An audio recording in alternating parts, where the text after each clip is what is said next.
on RNG as the mid laner. Role swaps to top here in 2021, and he has been nothing but outstanding at his new role. Now, these are the last hopes of the LPL, but only one of these Titans will live to see another day as RNG and EDG load onto the river, getting the Xiaohu perfect getting the setup. health lead there because his mid jungle already have control of the river. Oh, that's an empowered root. That's a Malzahar over the top and a double knockup and ulti back in way. Gonna kick him right back out. He will not take any more damage until Flandre shows up. Too early, just wait. Flandre's impatient, but rewarded with first blood all the same. And then he goes back to the realm warp there. It's first blood for EDG. But now Xiaohu wants right back in on the top side before he can spend the money, and Xiaohu takes first blood. Building and one, Cryi's like, hey, but buddy. as we get back on the map, EDG, they haven't been spotted yet.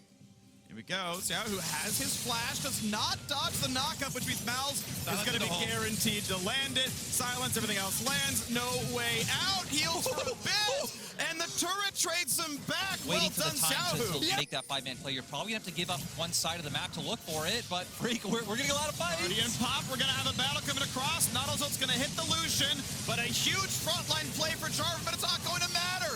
The health bars are too good, and Way's ult just blocks all the damage. 1-0 to RNG. They just keep winning everywhere. This is a good call of what EDG are trying to do right now, where you need to be first in the play. There it is. Malzahar first. Yes, huge, and a double silence means there's no follow-up yet for RNG. It's going to land the ulti, though. Triple root available, and they're going to pile right in. Almost the kill on a Flandre and Viper. The shot comes in. Xiaohu's good for one. The other comes through from Cryin, and now JieJie rooted in place. RNG, they may have gotten the first death, but they certainly got the next 3 kills. And it was looking nice for EDG. They found a way to finally get a pick, maybe get themselves some pressure back on the map, but RNG ready for the turn. They buy time for Xiaohu to make his way over, and now they're on sole points. They committed so much for the support.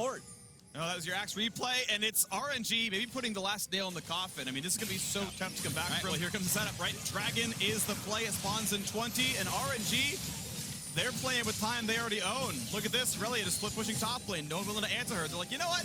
Maybe you can take the Dragon. Well, we're summoning Herald mid, and you know, maybe we'll just take your base for it, because losing one Dragon doesn't really matter to them, but mid-tier 2 is a whole bunch of gold. So top tier 2 is dead. Recall into a TP. Xiaohu shows up after the Dragon spawns, because EDG, you're not going to start Dragon in their face. You can't possibly. Oh, all right. We killed your turret. Now go ahead and run away. You showed up in the river. Congratulations. You got a ward. We killed your ward. Dragon started. EDG must take this. They're not allowed to run away. And yet, what's the fight going to be? Jarvan in the back line. 10 way to follow. Pretty good ulti on the front line. Will it actually kill? Sterix popped. He's silenced. And Xiaohu just does not live. Tenacity not enough. Smite comes in. That is RNG with Dragon Soul. And that means the kills might come back through. 3v4 still winnable, maybe, as the shock blast is big. Way heals up but cannot find it. EDG may have lost soul, but they are winning this fight. And they're going for more. Scout, gonna get a bit of damage. Pop the zone, you pop the stopwatch. Gala and Cryin forced one away. And we saw EDG. That's huge. Can they do Baron off of that shock blast? Yeah, they have to go for it. It feels like, the shock blast of hope from Flandre comes in. They're going to find a stun. Olsen really wants to take the fight. Looks towards Viper. They hook him in.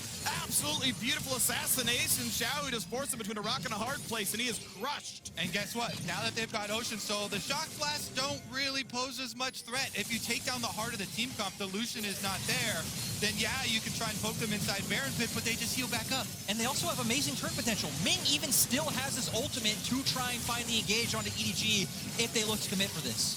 Until Ming deals damage, but he will not reach it. He's at half health right now. Way, look for him. JieJie as well, and they're going to turn. EDG want this fight. The silence and the hook's going to land. Ming may die, but they will trade back. And Gala and Way are still inside the Baron Pit, but they need to mark the Jarvan. Spotted out by Aphelios, and Xiaohu is here to zone him away. Blast Plant means he doesn't have an easy way in. Flagger going to be blind, and Baron will be claimed. Will they also get the Jarvan? Seems likely. Find some semblance of control. Yeah, this is one of those. All right, we got one play left in us. Everybody Hail Mary at the Elder. They got 2 smites, Kobe. If you fail that one, go next.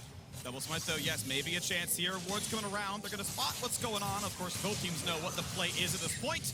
Scout claims the scuttle, means guaranteed EDG vision. Of course, minions flooding into the bottom side. First engage comes across, a whole bunch on the Scout, and Malzahar dies with summoners available, and Cryin brings in the reinforcements. It's a rampage, exactly that. Flandre left alone. His teammates from a year ago eliminated this tournament. He and his new team on on the way this way now as well. RNG 14-8 in kills, looking at a 30-minute victory. A slaughter against their countrymen here as EDG. Their base will fall. A best of 5 begins, and the first game goes handily to RNG. They won the lanes, they won the map, they handed over almost nothing in a 30-minute game 1 victory over EDG.